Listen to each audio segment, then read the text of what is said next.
All right, final topic of the semester. We're looking at the method of cylindrical shells here. And this one is a little more complicated than the others. The formula we end up with is a little different, but I'm not going to expect you to do the more complicated situations.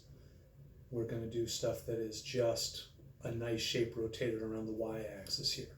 So let's take a look at what we're talking about. Suppose we have a region. Let's say we've got this curve here, and let's just go with the x-axis. Talking about that region there. And instead of rotating it around the x-axis like we have been, we're going to rotate it about the y-axis. So we're going to end up with a shape, not really any different in nature than the shapes that we've looked at before. Rotated around the x-axis is oriented differently. We're going to take a different approach to finding the volume. And that approach is going to be, instead of slicing the shape up, our little sort of, I don't know, volcano, dog food dish, whatever sort of thing we got going on here, instead of slicing it up into round pieces, we're going to slice the original region into our rectangles, just like when we did the integral before. So I'm going to divide that up into rectangles, and we're going to look at what happens as each of these rectangles, we're just going to look at one representative rectangle here, look at this guy. What happens as that rectangle goes around the y-axis? We're going to have our mirror image over here. And as this rectangle moves through space, it's going to, what we would say, sweep out a sort of cylindrical tube-like shape. Okay, it's going to make something that looks somewhat like that. Kind of like, just like a cardboard tube, a section of cardboard tube or something like that. We're going to cut that shape and lay it out flat. And that is a terrible rendition of that. I'm going to lay it out flat like this. All right, so I sometimes describe this as, suppose that this shape were carved out of an onion. You could peel this onion into layers that would be roughly like this. Of course, they'd be curved and asymmetric and such. But we break this apart into individual shells, and then we lay the shell flat. What is the volume of this shell? Well, it's going to be length times width times height, because it's essentially a prism. We're assuming that this is made out of something flexible enough we could actually do that too.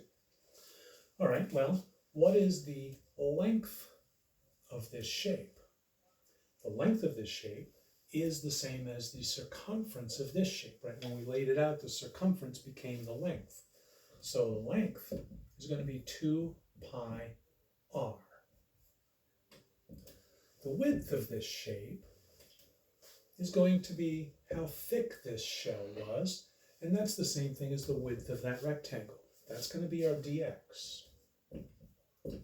And the height of this shape is the same as the height of this, which is the same as the height of that shell, which is the value of the function. Now, if I rearrange these a little bit, oh, I've left one important detail out. What is the radius? 2 pi times the radius. Well, the radius is how far this shell is from the axis of rotation, and that's going to be x. For our purposes, that's always going to be x. So the volume of this shape is going to be, I'm just going to rearrange here, 2 pi times x times f of x dx. When we add up the volumes of all of these shells and take the limit as the number goes to infinity, remember that's an important concept in integral calculus, because you're going to use that idea to find lengths of curves, to find surface areas, to find centers of gravity, all sorts of interesting things. But they always come down to break it into pieces, describe the aspect that you want of each of the pieces, add them together, look at what happens when the limit goes to infinity, and we know that as the integral. So the volume of our shape here, volume of this shape, is going to be 2 pi times the integral from a to b, x times the function dx. Right? So that's the idea, that's the formula we're going to use. We're going to restrict our consideration to only things that are rotated about the x-axis. And I'm going to do 2 more of these, and we'll do a total of 4 examples between them, and I hope that'll be enough. If not, we still have our times that we can meet and discuss them. But I will talk to you again soon.